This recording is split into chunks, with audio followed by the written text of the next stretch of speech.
종합적으로 보면 그냥 꾸준히 3년치 PEG 값이 1배 미만으로 안정적으로 투자하기에 좋아 보이는 건 저는 LG화학하고 포스코퓨처엠이 좋아 보여요. 개인적으로. 제 개인 견해고 네. 그 중에 더 싼 걸 고르면 LG화학이 압도적으로 밸류에이션이 싸다. 저희가 그렇다면 이런 종목들에 대해서 이제 개인들도 저희가 투자를 할 때 직접적인 밸류에이션을 할 수 있어야 된다고 생각합니다. 하지만 그게 쉽지가 않은 상황이죠. 그래서 이것과 관련해서 2차전지 관련주들에 대해서 한 밸류에이션을 해주시면 좋을 것 같은데요.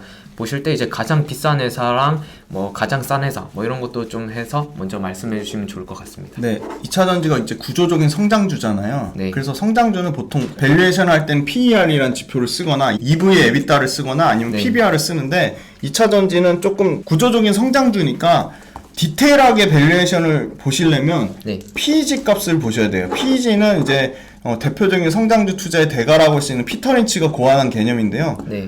PEG는 PER, 주가 수익 배수를 한 주가 벌어들이는 순이익, EPS, 주당 순이익의 성장률로 나누시면 돼요. 그래서 기준값은 1이거든요. 네. 1보다 크면 다소 고평가되어 있다고 보고요. 1보다 작으면 저평가되어 있다고 보는데 지금 대부분의 2차전지 소재 업체들이 올해 실적을 기준으로 하면 1 근처에 있는데 내년 실적이나 내후년의 실적으로 땡겨서 보면 급격하게 떨어져요. 1 미만으로. 그 이유는 PER이 올라가는 값보다 네. 이 한 주가 벌어들이는 순이익 있잖아요. EPS 성장률이 훨씬 더 빠르게 엄청나게 많이 올라가기 때문에 EPS 성장률 분모가 커지니까 PEG 값이 작아지는 거거든요. LG화학 같은 경우는 올해 EPS 성장률은 26.7%인데 네. 내년과 내후년의 평균 EPS 성장률이 50% 넘게 나와요. 55%가 나오니까 네. PER도 당연히 LG화학도 주가가 올라가면 PER이 올라가겠죠, 당연히. 네. 근데 PER이 올라가는 것보다 EPS 성장률이 너무 빠르게 올라가니까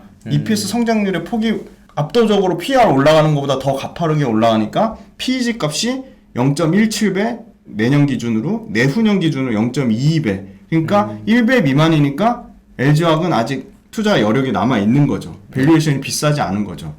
그 다음 이제 포스코퓨처엠을 또 예를 들어서 보시면 포스코퓨처엠은 LG화학보다 EPS 성장률이 월등해요. 그러니까 네. 포스코퓨처엠이 지금 현재 주가는 비싸요. 근데 그걸 비싸다고 하는 이유는 PER 값이 주가 수익 배수가 높아서 비싸다고 하는 거거든요. 네. 근데 그 PER을 EPS 성장률로 나누면 포스코퓨처엠은 올해 PEG 값도 1배 미만으로 떨어져요. 0.84배예요. 굉장히 낮은 거거든요. 근데 내년에 0.86배, 2025년 기준으로 하면 0.56배까지 떨어져요. 네. 그러니까 포스코퓨처엠도 내년과 내후년의 실적을 보면 아직도 성장할 여력이 충분히 남아 있는 거죠. 그냥 단순하게 생각해서 1 미만에서 사서 더 장기 흐름을 보겠다 하면 뭐 약 1.5 정도를 거의 맥스로 보거든요. 네. 그러니까 지금 0.8에 사서 1.5에 판다고 쳐도 지금 2배 정도 PEG 값으로 상승 여력이 남아 있는 거죠. 그렇네요. 그렇죠? 네. 그 다음에 이제 에코프로비엠 제일 관심 많으신 에코프로비엠 보시면 에코프로비엠도 PER 값으로만 보면 비싸요. 네. 왜냐? 지금 PER 값이 50배가 넘거든요. 네. 근데 그것도 EPS 성장률 56.5로 나누면 1.1배로 떨어져요. 그러니까 다른 거 LG화학이나 포스코퓨처엠이나 뭐 코스모신소재나 LNF보다 올해 기준으로는 PEG 값이 비싼 건 맞는데 EPS 성장률이 에코프로비엠도 상당히 좋은 거죠. 높은 거죠. 네. 내년과 내후년에도 평균 40% 넘는 성장률이 나오고요. 근데 에코프로비엠 같은 경우는 지금 포스코퓨처엠이나 LG화학이나 LNF처럼 대규모 수주 공시가 안 나왔어요. 그죠? 네. 아마 에코프로비엠도 지금 삼성 SDI든 LG 에너지 솔루션 향으로 아마 대규모 수주 공시가 나올 가능성이 매우 높아요. 네. 왜냐면 거의 지금 한 7, 8개월 동안 수주가 안 나왔거든요. 네. 그래서 그게 나오면 당연히 그 실적이 내년과 내후년에 나눠서 반영되겠죠.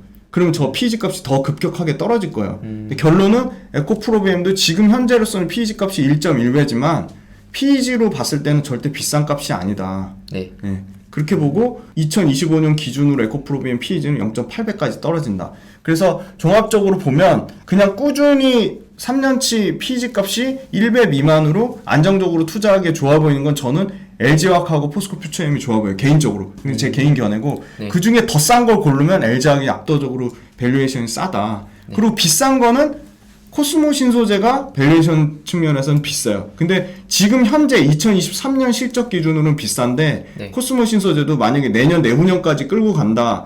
장기로 2, 3년 묻어둔다 하면 코스모신소재도 보시면 내년에 EPS 성장을 보세요. 114.8 나오죠. 네. 2025년에 89.7 나오죠. 평균 내면 거의 100%거든요. 네. 그러니까 내년과 내후년까지 실적을 땡겨보면 PEG 값이 2025년 기준으로 0.58배까지 떨어지니까 비싼 건 아닌 거죠. 근데 현재 주가로는 비싼 거죠. 네, 이렇게 밸류에이션에 대해서 정말 잘 설명을 해주셨는데요. 2차 전지도 셀, 소재, 부품, 장비 등 밸류 체인이 이제 많이 있습니다. 아까 앞부분에서도 말씀하셨지만 네. 양극재가 압도적이었고 그 안에서도 차별화가 이렇게 맞습니다. 일어났다라고 네. 말씀해 주셨습니다.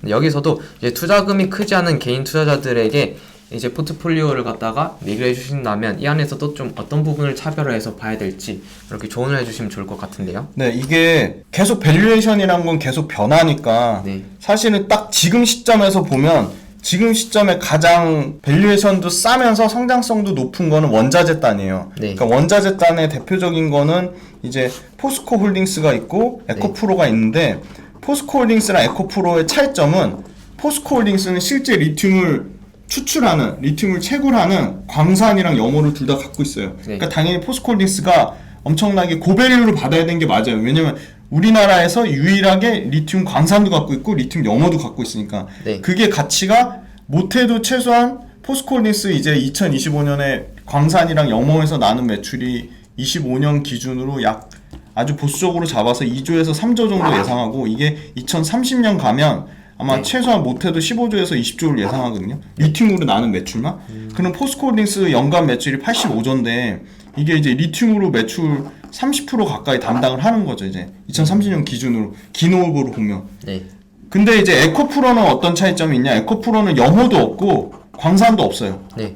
근데 에코프로는 탄산 리튬을 가져와서 수산화 리튬으로 가공하는 기술을 갖고 있어요. 근데 그게 절대 쉬운 기술이 아니고 수산화 리튬을 가공하는 기술 관련돼서는 에코프로가 탑이에요. 네. 그러니까 에코프로나 포스코홀딩스나 둘 다 원자재 관련된 기업은 맞는데 포지션이 약간 다르니까 포스코홀딩스 한 종목에 몰빵하는 것보다는 에코프로도 단기간에 아까 415%는 올랐잖아요. 엄청 많이 올랐잖아요. 네. 근데 지금 고점 대비 30% 넘게 빠졌거든요.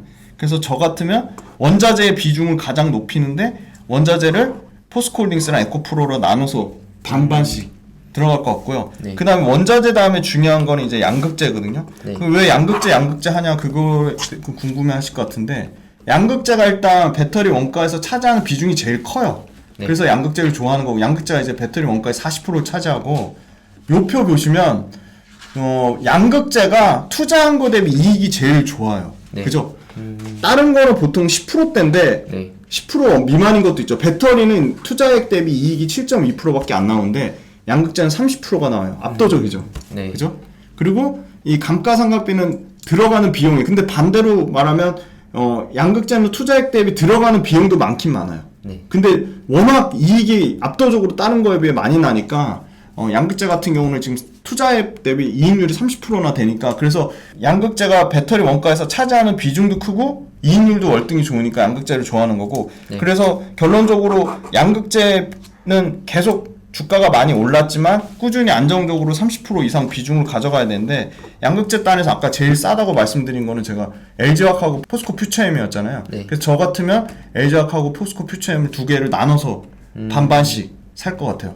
그래서 아까 원자재 단에서 포스코홀딩스랑 에코프로 반반씩 해서 비중 30%, 네. 양극재 단에서 포스코 퓨처엠이랑 LG화학을 반반씩 해서 30%. 네. 나머지 30%는 이제 양극재는 사실 이제 그 에너지 밀도, 그러니까 소위 말하는 주행거리 관련돼 가지고 개발이 거의 100% 중에 양극재 1등, 2등 하는 뭐 에코프로비움이나 LNF가 100% 중에 거의 97%, 98%까지 에너지 밀도를 올리는 거. 하이니켈 양극재 거의 기술 개발을 거의 끝까지 갔거든요, 지금. 네. 거의 한계치에 도달을 했어요. 근데 에너지 밀도나 에너지 효율은 계속 중요하니까 그러면 양극재 말고 다른 소재에서 에너지 밀도를 올릴 수 있는 데가 없을까 찾아봤더니 음극재인 거예요. 네.